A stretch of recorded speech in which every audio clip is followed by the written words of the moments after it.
All right, let's jump right into this explainer and unpack a massive economic contradiction that's playing out right in front of us. We hear constantly about the incredible productivity gains artificial intelligence is supposedly going to bring us, but buried deep inside the economic math of all these recent mass layoffs, there's a hidden structural trap. Today, we're going to figure out exactly why fiercely competitive, totally rational companies are aggressively automating themselves toward a scenario that literally destroys the very thing they need most to survive, their customers. To prove this isn't just some abstract academic theory, let's talk about what's actively happening in boardrooms today. In February of 2026, Block cut nearly half of its 10,000-person workforce. And CEO Jack Dorsey didn't just cite AI as the reason for the cuts, he ominously predicted that within the next year, the majority of companies would reach the exact same conclusion. So we're not talking about a slow generational shift here. This is a rapid, deliberate strategy being deployed right now by major corporations. And we really aren't just talking about a niche sector of data entry clerks either. 80%. That's a staggering 80% of the U.S. workforce that holds jobs directly exposed to large language models. When you have that much of the workforce exposed to a technology that is actively being used to justify mass layoffs, well, we are looking at a full-blown macroeconomic event. Which brings us to a painfully simple economic reality, the demand cliff. You see, displaced workers are also consumers. When a company eliminates a job, they don't just eliminate a line item on their payroll. They are literally eliminating a source of purchasing power in the broader economy. So if machines take the jobs and the wages just disappear, who exactly is left to buy the software, the products, and the services these companies are making? If purchasing power dries up, revenue for these firms will inevitably plummet. And that brings us to the ultimate mystery of today's explainer. Why in the world do rational, forward-looking CEOs aggressively hit the gas toward a self-destructive cliff? I mean, these leaders have perfect foresight, right?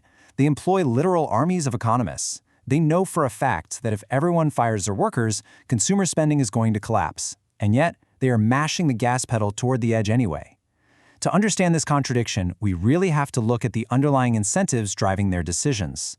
So, let's unpack exactly how this trap works, specifically focusing on something called a demand externality. The math behind this whole paradox comes down to this demand externality concept. In economics, an externality is basically a cost you impose on others without having to pay for it yourself. In this scenario, when a firm replaces a worker with AI, that specific firm gets to keep 100% of the cost savings. But the lost consumer spending from that fired worker, the firm only feels a tiny, microscopic fraction of that loss. The rest of the demand destruction is completely absorbed by all the other companies in the economy where that worker used to shop. Think about it like this. If you could save $1 million today on your payroll, but it ended up costing the overall global economy $10 million in lost consumer spending, would you do it? Well, if you're a CEO whose job is to maximize shareholder value, the math essentially dictates that you absolutely must do it. You get the full $1 million in savings, but you only suffer a fraction of a percent of the broader economic hit. The real tragedy here is that knowing your competitors are doing the exact same thing to you doesn't stop you. It actually forces your hand. Counterintuitively, having a more fragmented, highly competitive market actually makes this automation gap way worse. A complete monopoly might pace its automation because it would eventually feel every single dollar of that lost consumer spending across its massive market share. But as the number of competing firms increases, each individual firm's share of the macroeconomic demand loss gets diluted even further. So, in a highly competitive market, the private incentive to restrain yourself completely vanishes. So no matter how devastating the collective loss of consumer spending becomes for the economy, competitive pressure basically ensures the individual firm will always prioritize their immediate cost savings. Even when the overall economic demand loss is astronomically high, there's just this massive wedge between what's good for the overall economy and what firms are actually incentivized to do. It's a textbook prisoner's dilemma. Voluntary restraint is completely useless here. If one CEO decides to be noble and hold on to their human workforce, they don't magically save the economy. They just lose market share to their cheaper AI-powered rivals, while still suffering the macro demand drop caused by everyone else doing layoffs. It's an all-or-nothing trap. Even if all the CEOs got together in a room and pinky swore that mass layoffs were bad for collective business, the second they leave that room, the mathematical incentive to cheat and automate anyway is just entirely overpowering. Now you might be wondering, but AI doesn't just cut costs, it boosts productivity and output. Surely that fixes the problem, right? Actually, scratch that. Better AI makes the problem worse. Researchers call this the Red Queen effect. Because the AI is so incredibly productive, every firm thinks they can automate to grab more market share from their rivals. But since everyone is doing it at the same time, the market share gains just cancel out.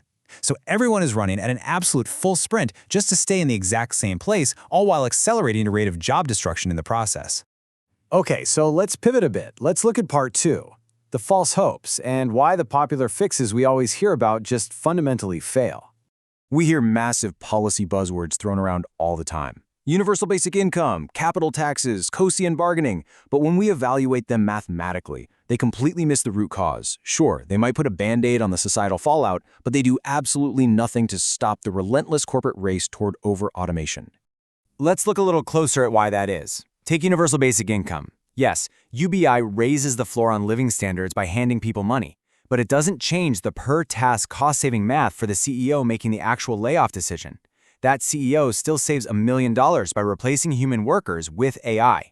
And the exact same logic applies to capital taxes. A flat tax on corporate profits scales down the company's total take-home money, but it doesn't alter their strategic behavior on the margins. An AI bot is still cheaper than a human worker on a task-by-task basis. Right, so that brings us to part 3, fixing the system. Enter the Pigouvian automation tax. Now, I know it sounds like a mouthful, but a Pigouvian tax is actually incredibly elegant. It essentially forces the automating company to pay out of pocket for the exact amount of economic demand they are destroying for everyone else. Named after the economist Arthur Pigou, it's a tax designed specifically to correct an externality. So instead of just blindly taxing overall profits, you target the tax directly at the specific action of replacing a human task with an AI task. This targeted tax seamlessly fills the gap between the micro-level benefit the company gets and the macro-level disaster they are creating. By artificially raising the cost of AI implementation so it reflects the true cost imposed on the broader economy, it instantly removes the mathematical incentive to over-automate. It takes those massive private cost savings and pulls them right back down to reality, safely pulling these firms back from the cliff. And the absolute best part about this? It's not just a punishment. It's a dynamic, self-limiting cure. Here is the loop. First, you levy the tax.